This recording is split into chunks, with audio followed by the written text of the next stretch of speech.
Hello everyone, and what a joy it is to see you all here today.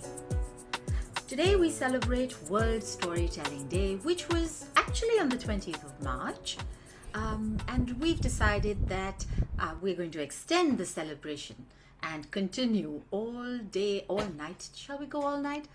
At least for the next hour and a half. The World Storytelling Day was literally a day where everywhere, all at once, in multiple languages and myriad places, human beings were doing what they've always done: gather and tell stories. And it's what we've done before we had Wi-Fi, and thank heavens for the Wi-Fi and the internet now, and it's before we had walls. The Wi-Fi is great, as you can tell, and some walls not so much. This year's theme, Light in the Dark, is amazing simply because at its very heart, it is what stories have always been. A lamp held up, a voice in the silence, a reminder that even in the deepest uncertainty, there is wisdom, warmth, and connection to be found. And it's a reminder that we all need with all of the things that are happening in the world today. So for some time, forget all of that and be with us. Be with us at Feast here, because that's what we are all about. Opening our ears, our hearts, and our minds, and letting that light in. So welcome to our celebration, and let the stories begin. I cannot think of anybody to begin our celebration other than Fran Stallings, because Fran is not only a staunch supporter of Feast, she's also literally a light in the dark. Every time she tells us the stories, whether it's about her wonderful environment or even her personal tales, there's always a little spark that she lights in everyone she meets. Take it away, Fran. The floor is all yours. Thank you, Pretty. My story is one that I made up a while ago, looking at the bright stars in the sky. You know how people say that the stars are dancing in the sky. What you might not know is that they are dancing. They have to. Dancing is the way they stay up there. We can see them dance at night. Did you know they have to dance all day too? Even though the sun makes the sky so bright we can't see them, they're up there. And to stay up there, they have to keep dancing. So naturally, the little stars have to take dancing lessons. Now, I don't know if you've ever taken dancing lessons. Some dancing teachers are very kind and tactful and polite, but the stars dancing teacher had to be very, very strict. Stand tall, head high, smile, and don't look down. Don't look at your feet. Well, little yellow star, she did her best. She was good at remembering the steps, but remembering which one came next was difficult, and sometimes she was tempted to look down at the feet of her sister stars. Head high, stand tall, smile. Yes, ma'am. Yes, ma'am.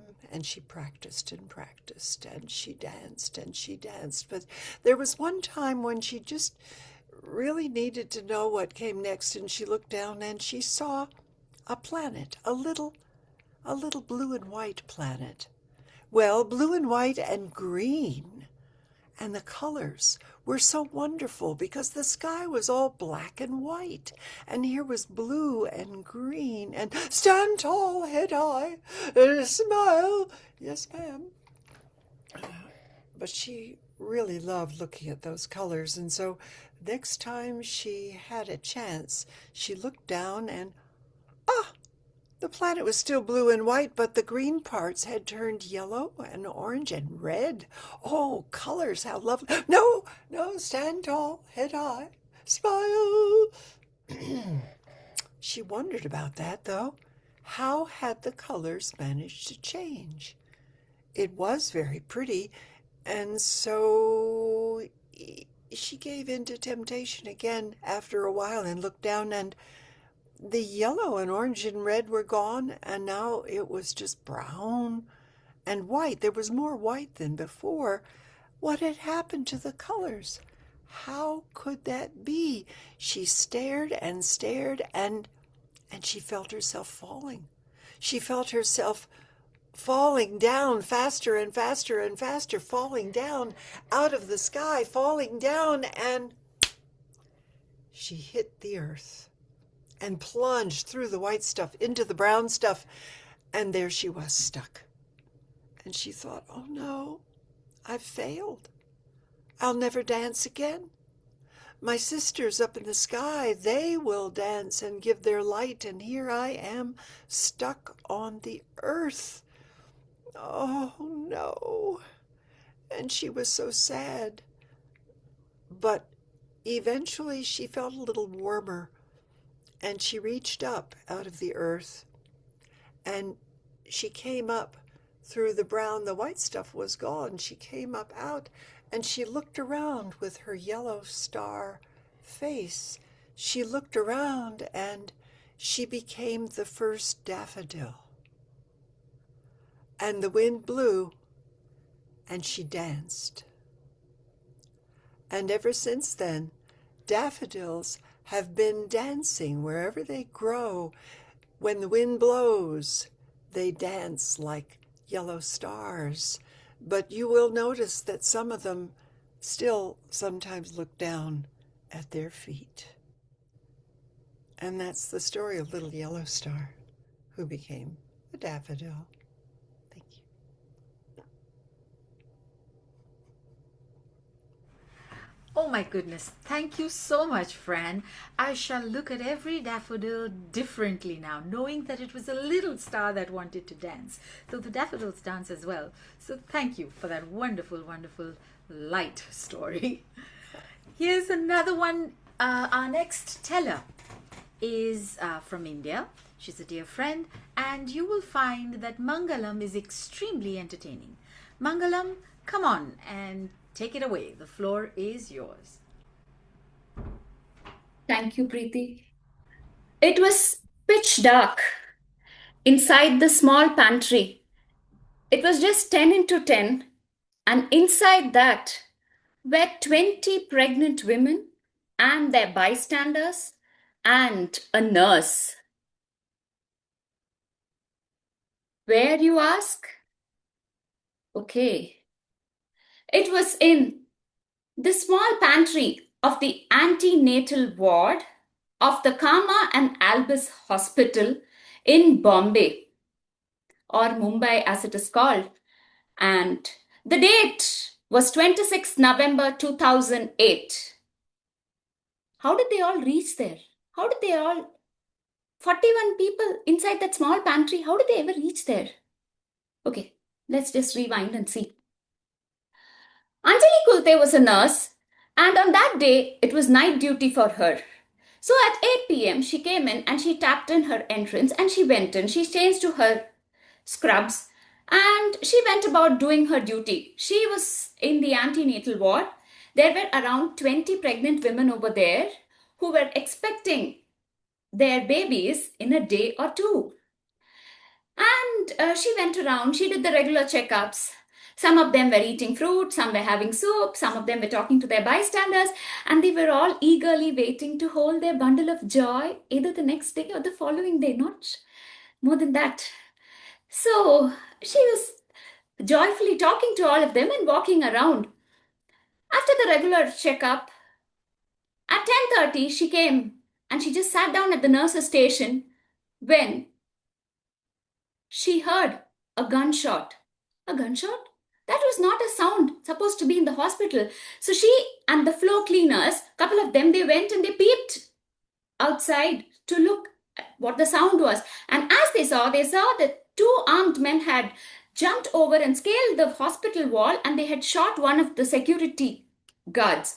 Even as they looked, they shot the other security also, and they started walking towards the entrance of the hospital.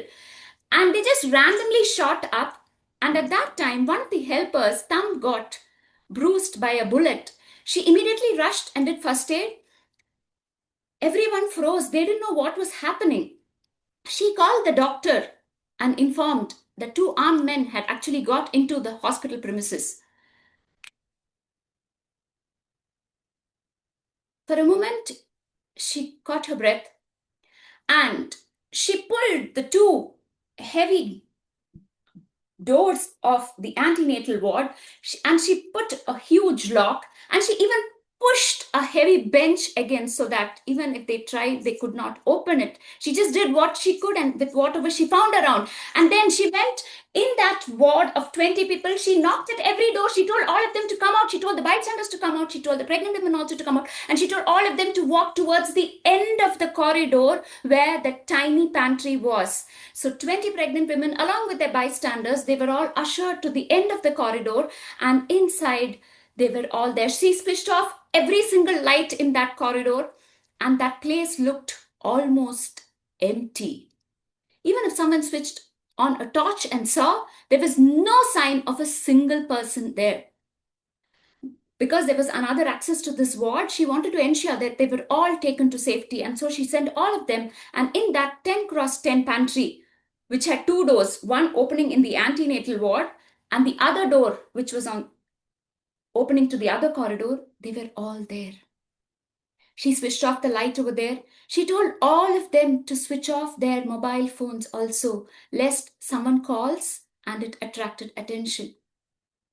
She told them all of them to breathe in slowly and exhale slowly.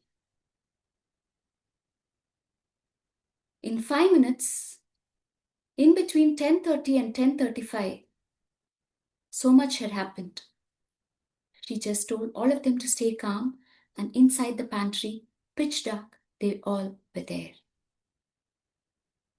Now, by then, the two armed men had already got inside the hospital. They heard gunshots, they heard grenade explosions, they heard the windows rattling, they heard the metallic clinking sound of the casing falling on the floor. They heard people's screams, they heard people's shouts. And she kept telling the 20 pregnant women to stay calm. She told them to breathe in slowly and breathe out through their mouth. She just calmed down. Outside was the smell of gunpowder, and inside, where there was the beautiful aroma of tea leaves and tea a few minutes before, now the atmosphere was of slow, heavy breathing of 41 people. Outside, the shouts, the screams, the explosions, the rattlings, the metallic shots, everything continued.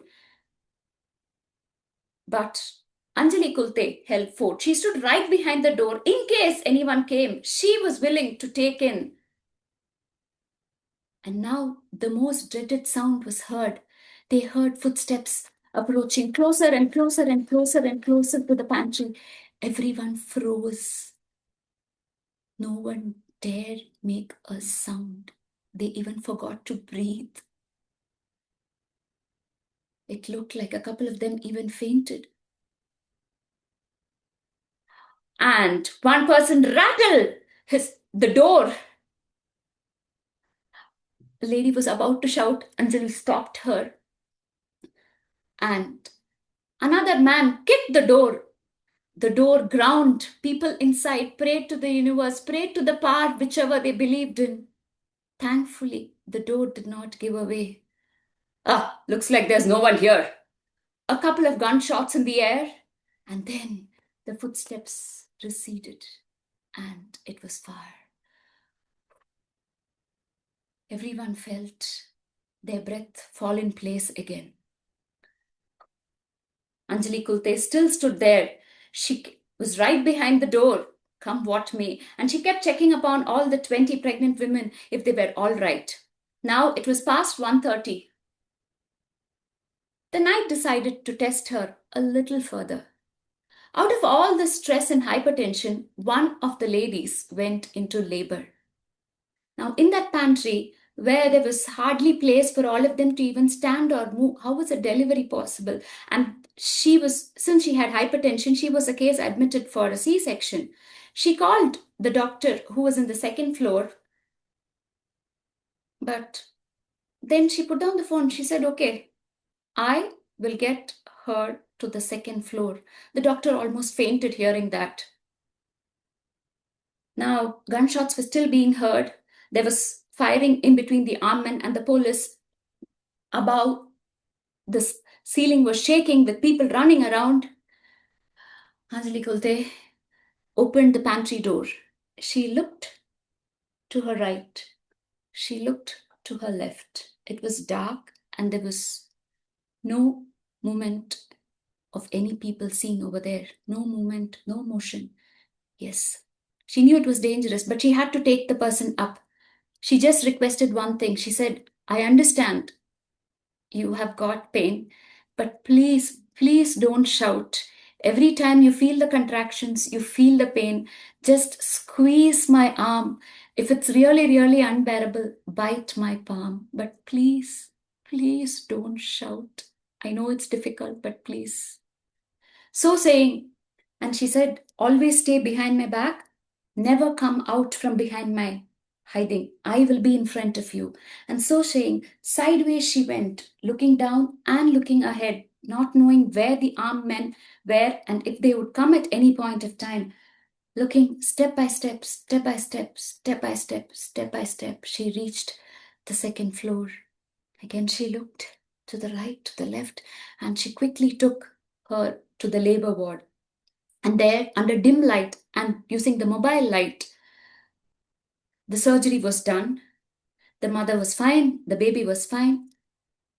But does a baby come to the world in silence? The baby started crying. The doctor and Anjali Kulte, the nurse, didn't know whether to be happy or to be sad.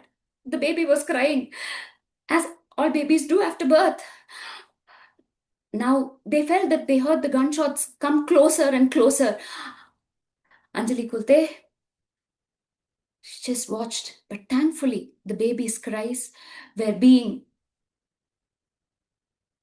unheard because of all the gunshots and the grenade explosions. But even then, to be on the safer side, after all the initial care and medications had been done, Anjali Kulte, the nurse, suggested that the mother and the baby go and stay under the cot. So the mother and the baby went under the cot, and after everything was fine over here, she went back slowly, like the way she came, looking all around, back to the first floor, into that tiny pantry where 19 pregnant women, 20 others were still there. She stayed with them all night. She did not close her eyelid even for a second. All through the night, she was there, ready to be there for them till in the morning help came for them. And once she was assured of everyone's safety, that's when she opened the pantry door.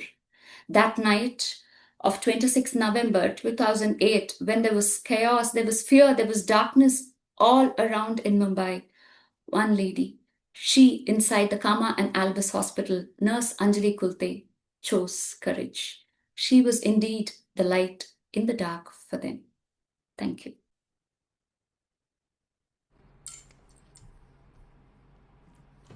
Oh my goodness, Mangalam, you had me at the edge of my seat, wondering what was going to happen. And really, I think Anjali kept her name.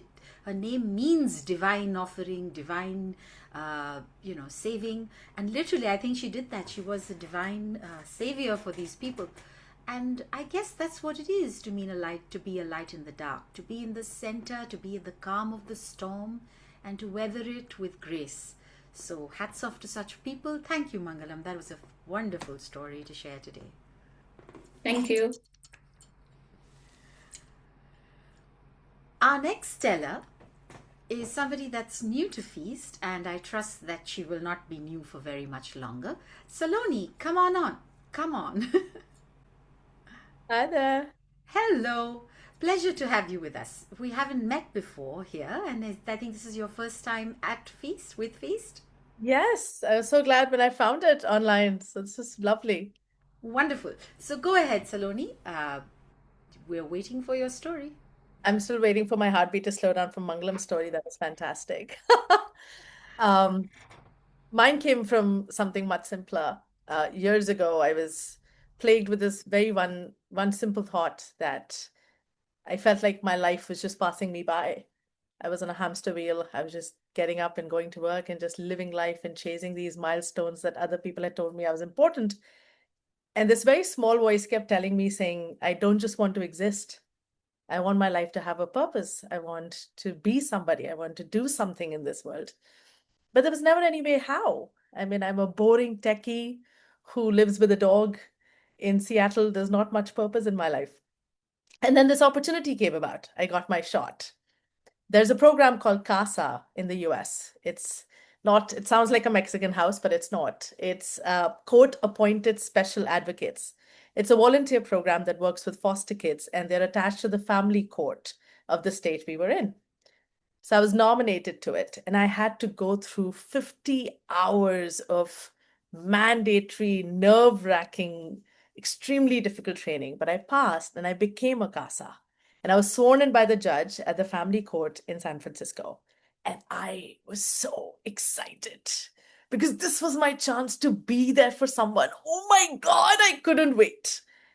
And then it all crashed and burned. Because through the system, the 16-year-old foster kid called Sophie, who was matched with me, wanted nothing to do with me. She hated the idea of getting help or support from the system. She was forced to meet me at a mandatory introduction call in which I was breathless with excitement. I told her that I wanted to get to know her. I wanted to call her every weekend. I wanted to, we wanted to go out. We should take trips together. And like, how can I help you? How can I be there for you? And she just interrupted me rudely and she's, yeah, please don't call. I'm not interested. And by the way, who calls anymore? Please text if there's anything urgent, because she was a teenager. And I was heartbroken and I didn't know what to do. And I refused to give up. So I kept texting her, and then she would send me one curt text back. I would get a K, not even an OK. And I would try and call her. She wouldn't respond. I was trying to contact her lawyers and her social workers, and no one knew what to do. And it took me 9 months of almost chasing her around before she agreed to a call. And now I was keen to make a connection. So on that call, I'm keeping things very light.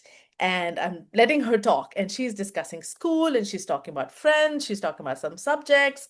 And then she sort of slowly lets it slip that she's actually not looking to finish. And I absolutely panic. And I go, wait, did she just tell me that she's dropping out of school? So I didn't know what to do with that information. So I called my CASA supervisor immediately. And I said, listen, I think she's dropping out of school. What should we do? And she said, we don't do anything. I mean, she's allowed to live her life exactly how she wants, and we're meant to support her. And I was like, no, I'm not. She's just told me she's dropping out of school. I'm her CASA. I mean, I should do something. I should absolutely intervene. I should tell her she's wrong. And my supervisor was very strict. And she was like, nope, you're supposed to advocate. Do not meddle. Do not control. And I don't know how to do that. I don't know. I just wanted to control. I wanted to make her, the savior complex. I just want to help her and save her. And I was told strictly, don't you dare. So the only way for me to maintain the relationship was to fake it. So now next time she would call me, I'd pretend like everything she was saying I liked. So if she said that subject was horrible, I said, yeah, even I hated that subject. Not true. If she said she wanted to quit school, I'm like, yeah, quit school. No one cares. School is not important. Do what you want. Live your life. And the worst part is that the more I faked things, the more she liked me. So I'd gone from like infected Saloni to her favorite Saloni, and now she wanted to call me all the time. So on one such call, I'm only half listening, and she's ranting on about school. But the difference that night is that I had just finished a really bad bottle of wine. So I went totally rogue, and I broke about 1,000 rules. I totally snapped. My facade dropped, and I told her she was making a mistake. And then I decided to overshare, which we're not supposed to, and tell her that I grew up with emotionally abusive parents who did not want me to go to college or work. And when I decided to do it on my own, they saw it as a rebellion and they threw me out of the family, leaving me all alone in the world. And yeah, it was scary. I was terrified. And yeah, I also wanted to give up, but I didn't. I found books. Teachers and professors made me who I am today. I went to college and I worked 2 jobs to pay my fees, and I got a job, and that led to a career, and that led to financial freedom. And I'm on the call with her and I'm telling her, saying, "You're not alone, Sophie. You have me. School is an opportunity. Let's not waste it. Let's do something with it." And then I pause on the call because I'm expecting her to go, "Aw." Instead, she goes, "What a nerd," and hangs up. I don't know. I don't know what to do with this kid. She's not impressed by anything. I'm not making it. I'm just lost. Months pass. The girl refuses to take my calls, doesn't respond to my texts. She's completely disappeared. And then in October, randomly one day she calls. I pick up the phone and she goes, "Okay, fine, fine. I thought about what she said. Okay, fine. I found a college that I want to go to, and they want me to write this essay as part of the application. I've written the essay. Like, can you proofread it right now? It's due tomorrow morning." I was at dinner. It was 10 p.m. at night. But I was so excited that I'd gotten through to her, that she was looking at colleges. That's what she'd been doing when she wasn't taking my. I was so pumped. So I said, "Yeah, yeah, yeah, that's totally cool. Just email it and I'll take a look." And I drove home. I splashed water on my face and I sat down because I figured it would take me 10 minutes, right? Like, I looked for grammar and checks, paraphrase some sentences, it was fine. And then I started reading. I still remember that night. I got goosebumps because through her essays, Sophie was telling me things she had never told me before. It was finally then that I began to see the little hurt child that had been hiding behind this angry teenager. It seems both of us had been faking it. And I completely changed. I had just been this desperate to please Casa. I had made it all about me and about how I had to contribute and my purpose. And in that moment, I realized that I was her foster mom. She was my kid. It was my responsibility to take care of her. And I was going to. So I called her up, and now she was opening up. So we talked all night. And for the first time, she told me everything. She told me what happened when she was a kid, what she had to survive, who she even became to survive it, and how in the last few months she had begun to see who she wanted to be now. And then I remember looking at her essays again. And I was like, what am I thinking? This is not about grammar. This is an opportunity to tell her story, one 350-word essay at a time. And I'm a storyteller. So I started writing. I scrapped everything and I started writing again and rewriting and talking and writing and talking. And we are at it for hours until it's 4 a.m. and she finally hit submit. And I am excited. I'm like, this is it. This is the moment where everything changes. You know that scene in the movie where she gets her break and her light takes off and ooh, perfect. Nope. Months pass, admissions close, and we don't hear back. And I don't know what to do. I can't even bring myself to call her. Like, what am I supposed to tell her? That I failed her? That I gave her false hope? That I made promises I can't keep? I've devastated the child. So I don't call. I cop out. In January, I got a call from Sophie. On a random Monday, I was at work. And I pick up the phone and I'm nervous. And I don't know what to say. So I pause for a bit. And before I can even find the words, I hear her go, "Did you know that they don't mail acceptance letters anymore? They email you. And did you know they put congratulations in the subject line? Spoiler alert much?" And I had to hit mute because I started crying. I fell to the floor. I got on my knees. I was bawling my eyes out. And I kept repeating, "Oh my God. Oh my God, we did it. Oh my God, it happened. She got in. Oh my God." And she hasn't even realized that I'm not on the call because I'm still on mute. So when I finally pick up the phone and put it back to my ear, she's still rambling and I catch the end of it. And she's saying, "Oh, I can't go. It's so expensive. I can't afford it." So I wiped snot on my sleeve, unmute the phone, and looked at her and said, "Don't worry about it. I got you. We'll figure it out." 8 months, 27 applications to 30 different grants. And last September, she finally went to college on a full scholarship. That lost kid is now studying to become a healthcare worker. She was finally old enough and independent enough to leave the foster care system forever. She still calls me, illegally, as I like to joke, because I'm no longer her casa. But now her biggest problem when she calls me is that her roommate doesn't like Taylor Swift. And I think we can live with that. Thank you.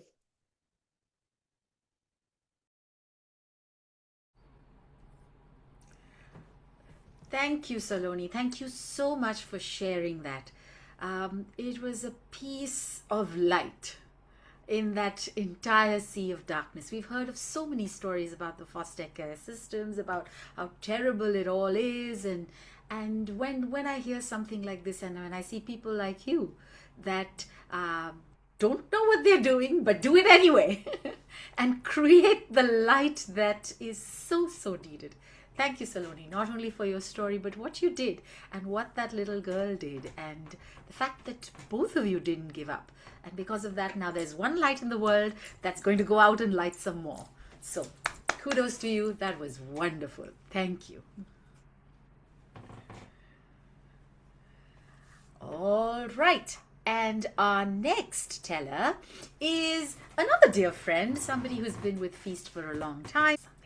Her games and entertaining workshops are fabulous, as so are her stories. Ala, where are you? Come. Take it away, Ala. Okay, thanks a lot. Great to see everyone. I'm so honored telling today. Saloni, fantastic patience. Months of months, for me, it's absolutely impossible. So it's great patience. My congrats. So, okay, to my story. The art competition was announced, a great one. The competition was great, as the task was great. Artists had to depict the world's beauty embodied in a woman. The task was great, and the award was great. The best picture was to be put in the main square, and the artist was to be declared the best artist ever.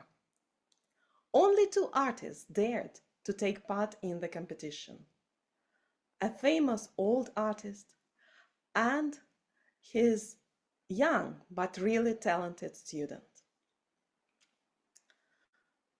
On the next day, the old master left the city and went on a long journey in a search for beauty.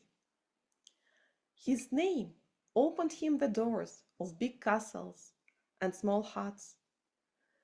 He was looking at different women, all beautiful, but no one was perfect. So he went on and on, until one morning he woke up high in the mountains after a cold night.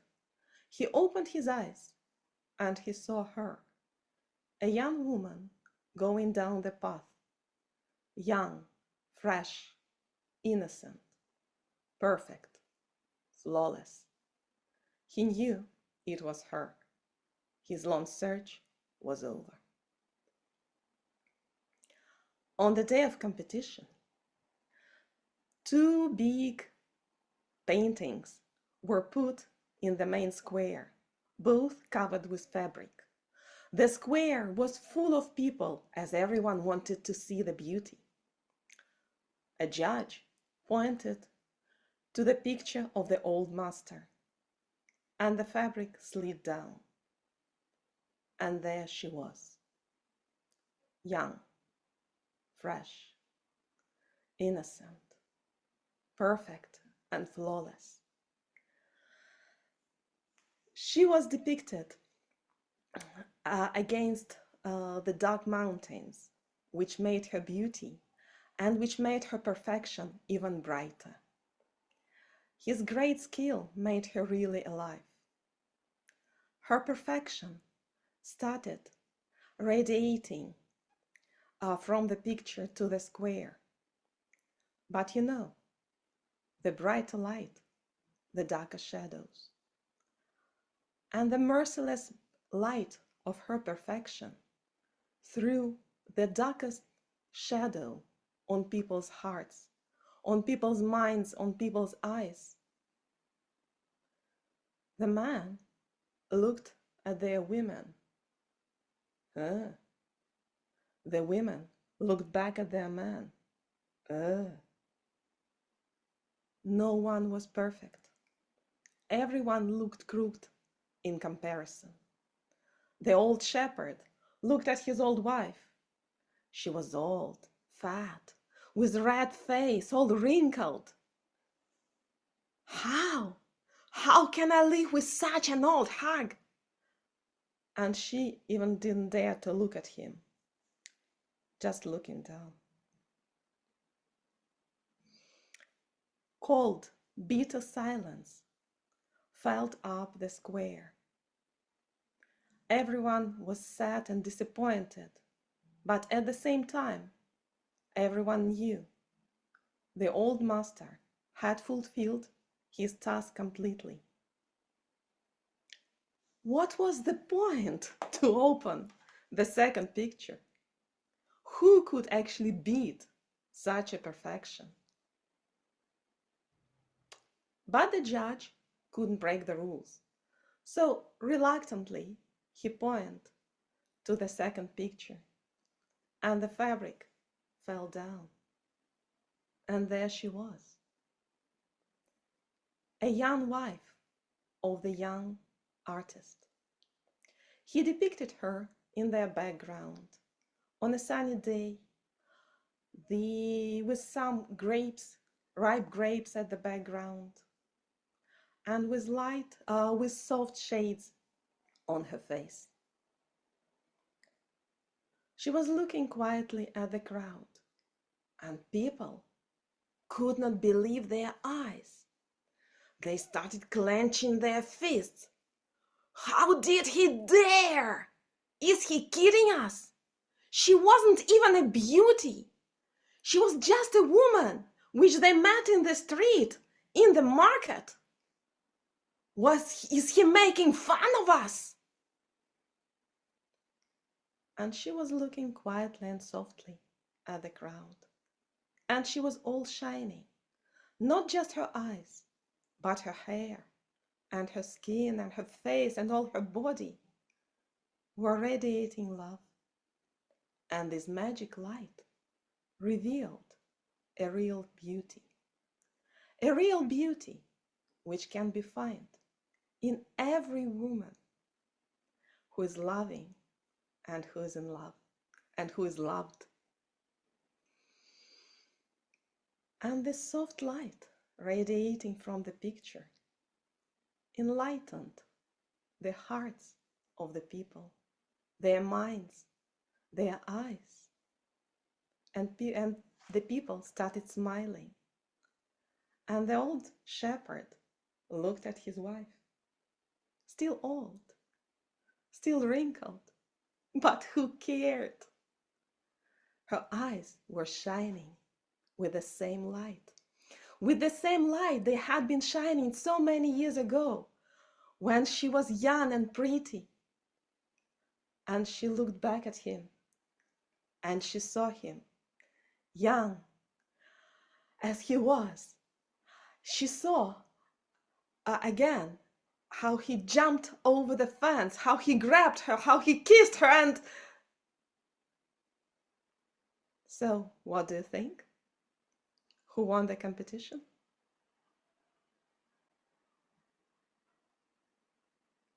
That's it.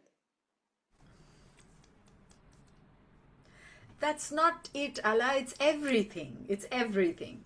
It is truly beauty not only lying in the eyes of the beholder, but in with the eyes of love. What made you choose this story and bring it to us today? I guess it's one of my favorite stories. I guess I have always loved it, And and I and it really is like sharing it. and it is And obvious. see, we are not when I tell it in person, when I see people around me, I can see women's eyes shining and the man's eyes shining. So it's a very powerful story. Thank you for asking. It is very, very powerful because it is quite obvious that you love it. And it is obvious that that love is now transferred to us because now we can see the light not only in your eyes but in everyone's. So that is such a delightful story. Thank you, Allah. Thank you very much for bringing it to us today. And now our next teller is Santosh from India. Welcome, Santosh. Hello, hello, Hello. hello. Well, I like your background. Thank you for stating the obvious. Yep. Thank you very much for bringing a smile to everyone's face. So, Santosh, what's your story about? Today I chose one of my favorite Japanese classical story. Okay, It's called Ido no Chawa. very nice. Uh, Go for it. Tell us the yeah, story. We're excited to hear it. okay. So before I start the story, probably I have to give a couple of points or couple of backgrounds which will help you to understand the story better. One is this story is about 400 years old in Japan, and this uh, is one of the favorite story of like many Japanese storytellers I've talked to.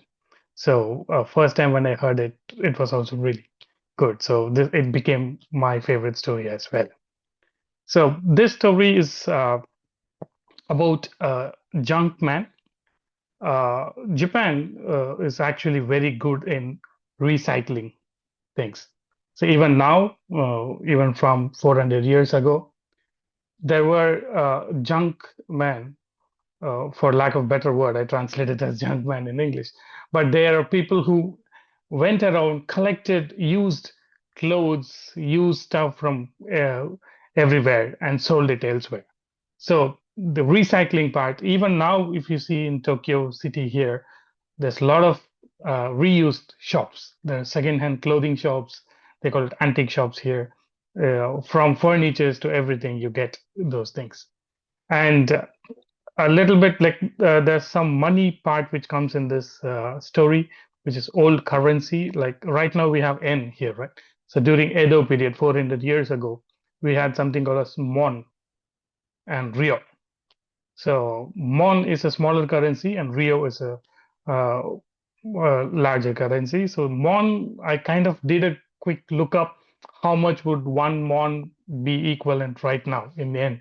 Seems like it's one mon is about 25 yen right now here. And the higher denomination ryo, one ryo is about 4,000 mon. So one ryo is about like 100,000 yen at this point of time right now, I guess. This is some background for you to understand the story better. Okay, our story's protagonist, his name is Seibei, and he's a junk man. He goes around Edo, collects used products, and he sells it elsewhere. And we call it urigoe. Like in India, there are a lot of street vendors who kind of sell, right? So that's in Japan also, it's very common to have street vendors here.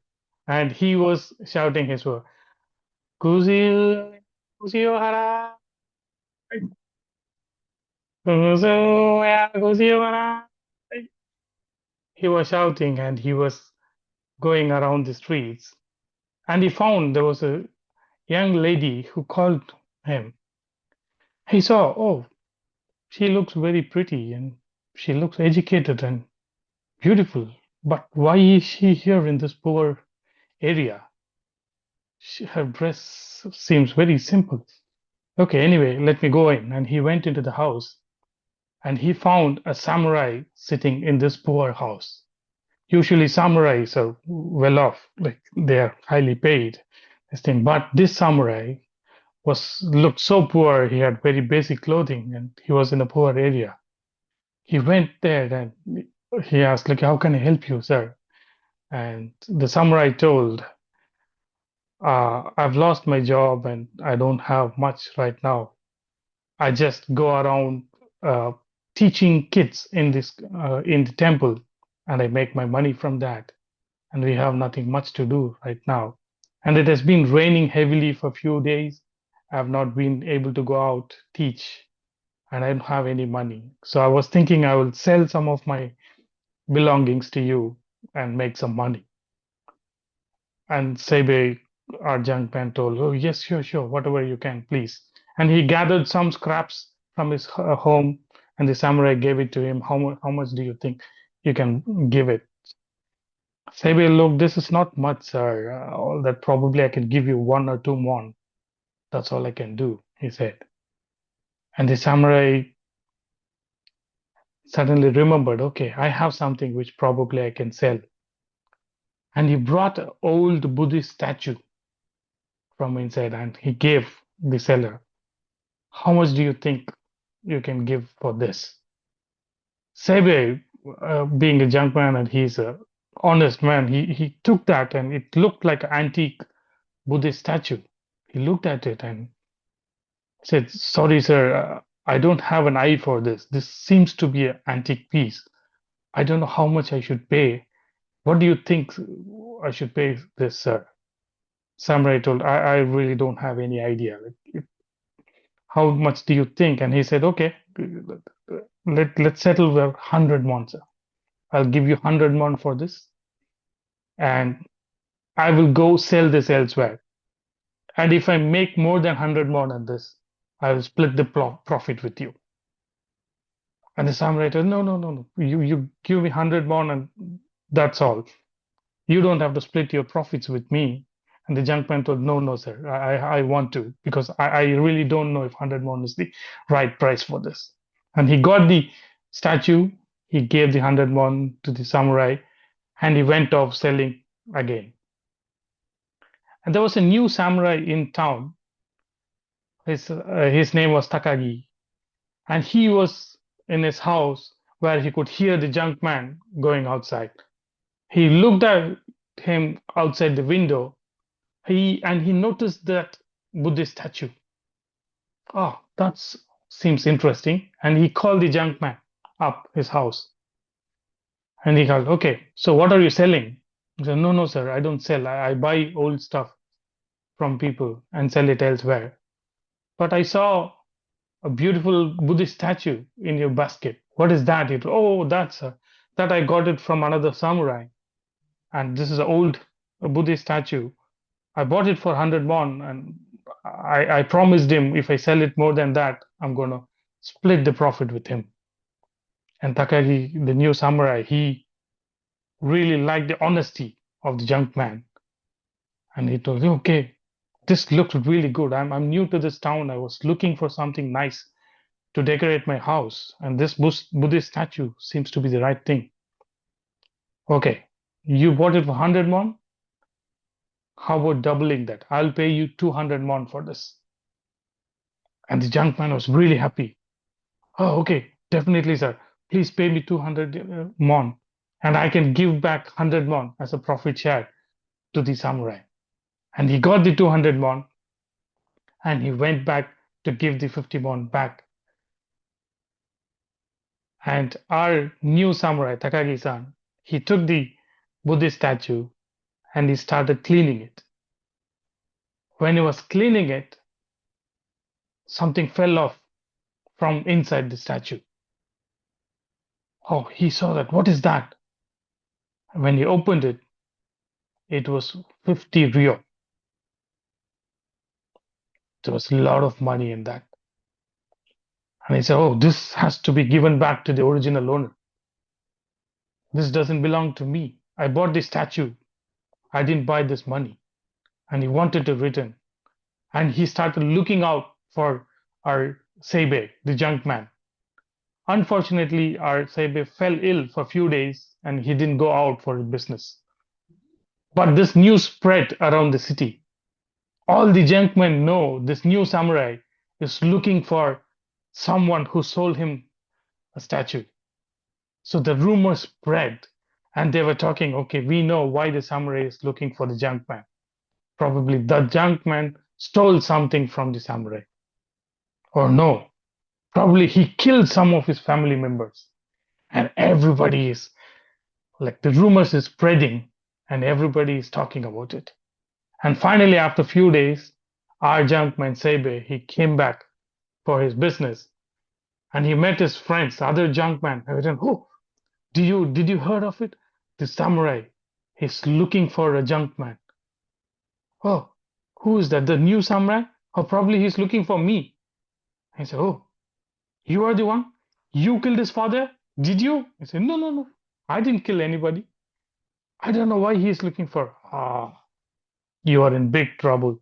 You know the samurais? They carry a big sword. When you go there, you probably did a big mistake. He's gonna kill you. He thought, oh no, I don't want to get killed. I don't want to get killed. What did I do? Oh, all that I did was I sold the old Buddhist statue to him. Is that the problem? I said, yes.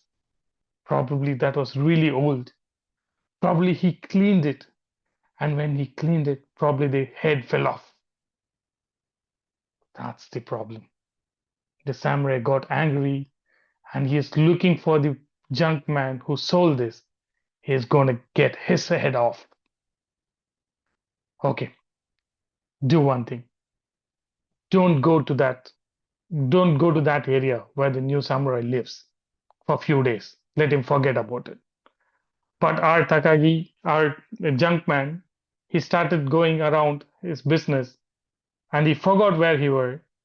And he was just in front of the samurai's house. And the samurai saw him. Ah, you are the one. You say you sold me the statue. Come on in, he told. And he was like, sorry, I sold you the old Buddhist statue. So like, that was a mistake. Sorry. Please don't kill me. I said, no. I'll tell you what happened. I was cleaning the statue and something fell off. Oh, sir. Sorry, sir. The head fell off. Don't cut my head. Sorry. No, don't worry.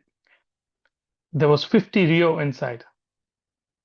And this money doesn't belong to me. I want you to return it back to the original owner, he told. He said, oh, 50 Rio. Oh, thank you so much, sir. I appreciate you. Okay, let me go back and give this 50 Rio to the original owner. And he went back to the poor samurai to give back the 50 Rio. And the poor samurai told, no, I sold the statue. This money is not mine. Give it back to the new samurai. And he went back to the new samurai. So he's not accepting the money. Please take it back. I said, no, that's him. And he was going back and forth, trying to give back this 50 Rio, which doesn't belong to him as well. Then they decided they will settle it with help of a senior. A senior came and he told, okay, so our junk man is honest, but he's wasting all his time going back and forth between you. Let him do his business. So I'll settle this. You got 50 Rio. So the new samurai who found it, you take 20 Rio. The poor samurai who it actually belonged to, you take 20 Rio. And this poor guy who was going in between you two, let him take 10 Rio. And he split this money. And this case was settled. So when the junk man went back to give this 20 Rio to our poor samurai, the poor samurai told, okay, I thank you for this, but I really have to give back something to the samurai who gave me this 20 Rio. So he said, I don't have much, but I just have this old teacup, which my father used to drink tea daily. Even I use it daily now. This is the only thing I have. Give it back to the new samurai. So he took the old cup, he gave it to the new samurai, and case was settled.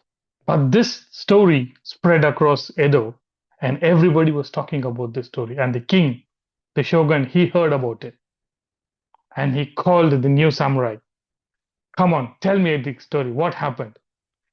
And he decided, okay, let me bring this cup and show him when I tell the story. And he brought the cup. He told the story. The king was so impressed and said, okay, show me the cup. And he took the cup and said, oh, he called the minister. Minister, do you think what I'm thinking here?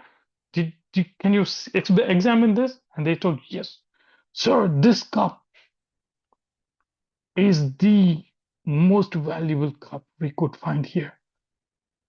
This is called Ido no Chawang. This cup is made from the soil from Korea. Most precious one. This probably is more valuable than our palace. And the king was, oh my God. Can I keep the cup? Yes, I'll give you 300 ryo for this. And the samurai was, sure, sir, please, king, you can keep the cup. And he got 300 ryo. And he came back home and he's like, the money has increased. What should I do now? So he called the junkman. Junkman, come on. Junkman was like, yes, sir, what is the problem now? I have 300 ryo now. You have to give it back to the poor samurai. And the junkman told, sir, for 50 ryo, he was about to kill me. I can't go back there with 300 ryo. No. And the back and forth started again with 300 ryo here and there and here and there. And they decided, okay, they will split it to 150. And then the junkman had an idea. He went to the poor samurai and he told, sir, you have a beautiful girl. And the new samurai, Takagi-san, seems to be really nice. Why don't you get your daughter married to the samurai? And the poor samurai told, okay, yes, I don't have money. I'm poor right now, but I've raised my daughter well. She is good to be a samurai's wife. Takagi, is he single? He said, yes, he is single, sir. So if you agree, I'll go talk to him and see if you get your daughter married to him. And as part of the marriage expenditure, you can get this 150 ryo. I said, okay, I agree. Go back to Takagi-san and to ask him if he agrees. And the junkman goes back to Takagi, the new samurai, and says, will you be ready to marry his daughter? And he says, yes. He seems to be a really honest and really nice samurai, and his daughter would be the same. I agree to marry her. And the junkman tells, so she looks modest right now, sir. But if we clean her up and if we polish her up, she will really look nice. And Takagi says, no more cleaning. I don't want any more money, please. That's the story.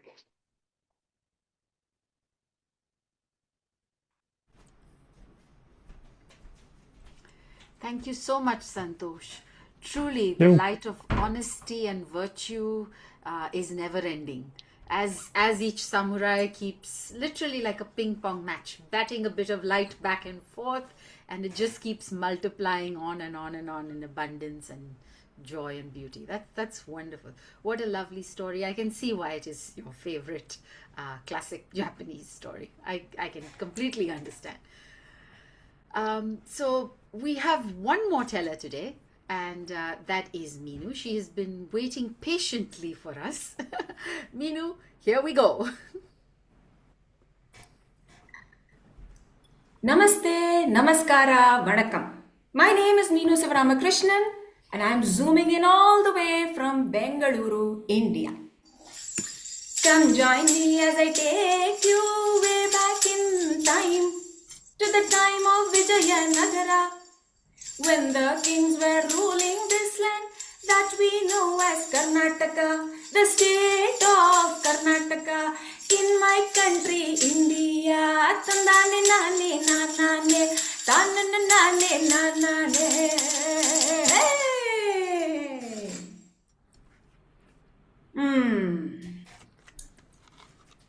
once lived a poor coolie, an unskilled laborer. His name was Gunakara. It was a winter morning, and Gunakara was carrying a sack of wastes from a nearby eatery to the garbage dump. Bad luck, poor Gunakara. As he was walking by, and as he was passing by the rich merchant Vibandaga's cloth store, ayyo devare, tadang, he fell. As if that was not enough, all the waste lay over on the floor. Stinking waste lay all over the floor right outside the shop. And Vibhandaka, ayyo devare, the moment he heard the sound, he stormed out of the shop and yelled at Gunakara, "Here, hello! What is all this mess? Huh?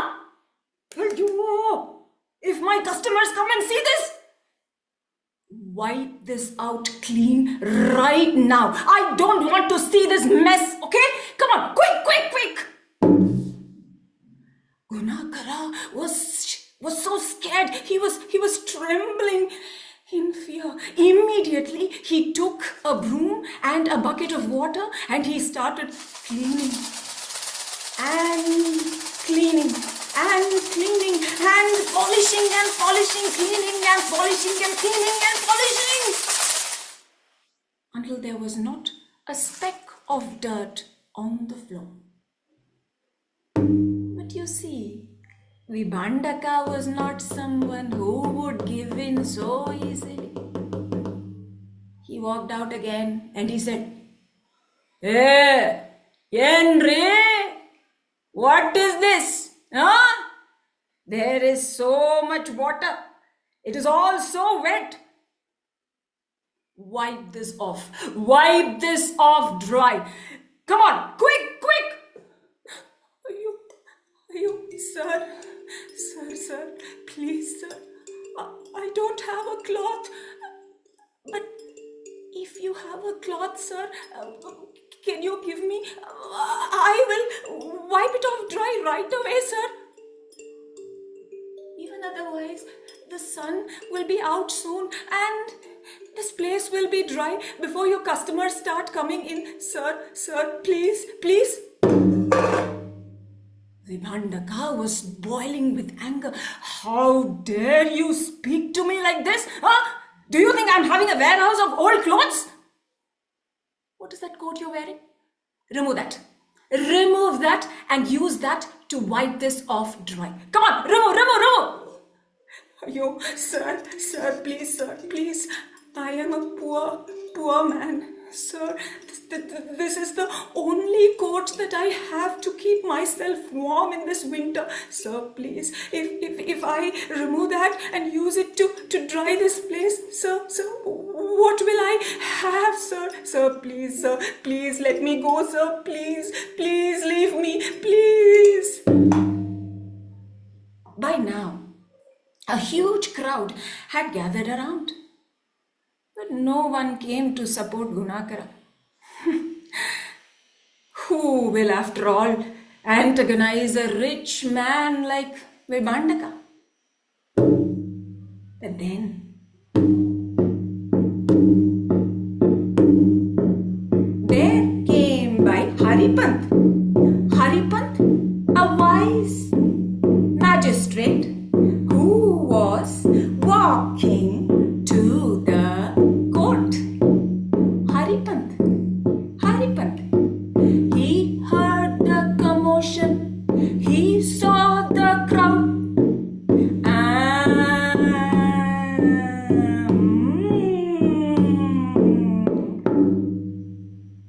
He pushed his way through the people and he came right to the front.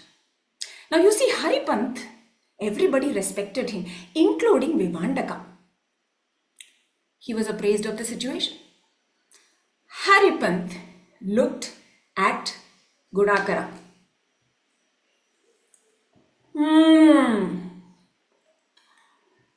Gunakara, you have no choice. This place, he is right. You have to wipe this off dry. Otherwise, he will become a pauper. He is right. You better do it. There, a hush fell on the crowd. What? What? Even Haripant? Haripant, the wise one? He's taking sides? He's taking sides with Vibhandaka? How could this happen? And the murmurs grew. Shh! I still haven't finished.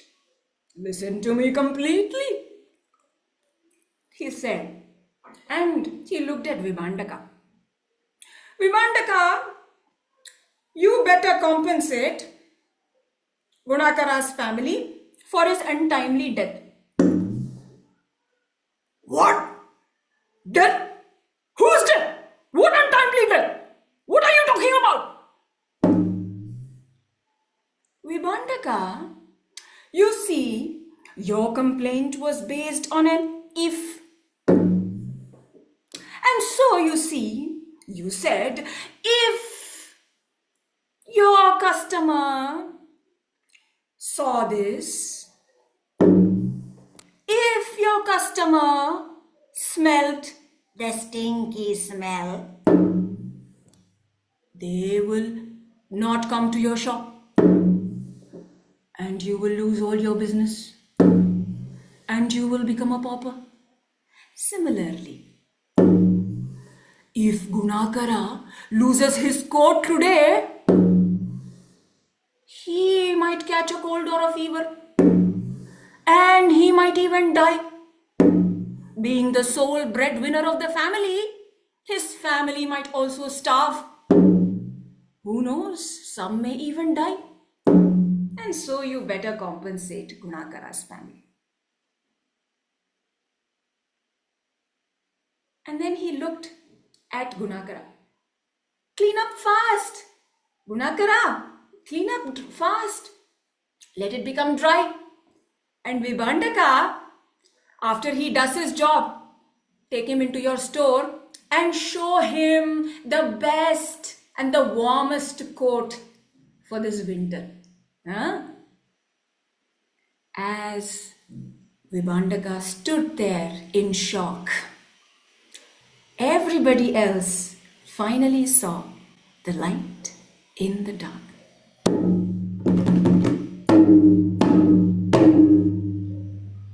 Thank you.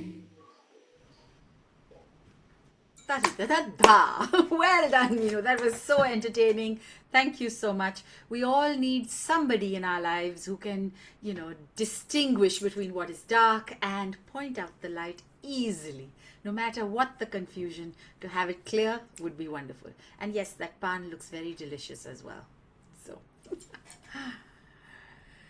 as we come to the close of our session today, I'd like to thank everyone here for being here, for bringing us bits and pieces, and entirely your light to make this space so beautiful. Thank you for the delightful stories. It's really many beautiful stories and such contrasts. Hi, everybody. This is Shabnam Jose from India. I'm very new to Feast. I was introduced to this organization through social media. I never knew something of this sort existed. An organization which motivates, budding storytellers or even conducts such sessions for them. So it's nice to know. And always looking for inspiration. It was so nice to hear and see different storytellers from different part of the world sharing and inspiring others. Thank you so much. Thank you, Shabnam. I hope this won't be the last time we see you. We look forward to. Oh, no, definitely not. I'm really pleased to see a couple of people from our current FOOS course are attending. because one of the things that we're about to talk about is characterization, for example. And I thought, particularly that last story by Minu was just such an excellent demonstration of that. And it's just great when you know, the beauty of a swap is you never know what you're going to get, do you? It's a bit like the character in Santosh's story. You think you're going to get one thing and you ends up to be something completely different, you know. But the great thing is we're not going to send it back, Santosh. We accept the gift of the story. We're really grateful for that. And again, as you listen to the stories, it's wonderful how when I was listening, and when Minu started off that story, I thought, oh, this reminds me of another. And I bet Kieran was jumping up and down because she has a Chinese version of that story, which is very similar, but very different in the way that it's told and delivered. So fascinating, fascinating. Thank you to everybody. Well, to be very honest, I had not planned to tell this story like this. It was just today morning, and I just thought maybe I should do it a little differently. I should try something. And then I just gathered whatever instruments I had, and I just added the musical part. I'm so happy that it was received well. Thank you. I love the variety of telling styles we got to hear this morning. It's, it's an education to watch a swap. You could learn so much from the effectiveness of different styles. And beginners can take classes and webinars and so forth. But I think if they study the tellers at a swap or an olio, they can learn so much just from that. Yeah. Well, all right then. Thank you so much, everyone, for being here, for giving us your light, your fun, and your presence. We do appreciate it.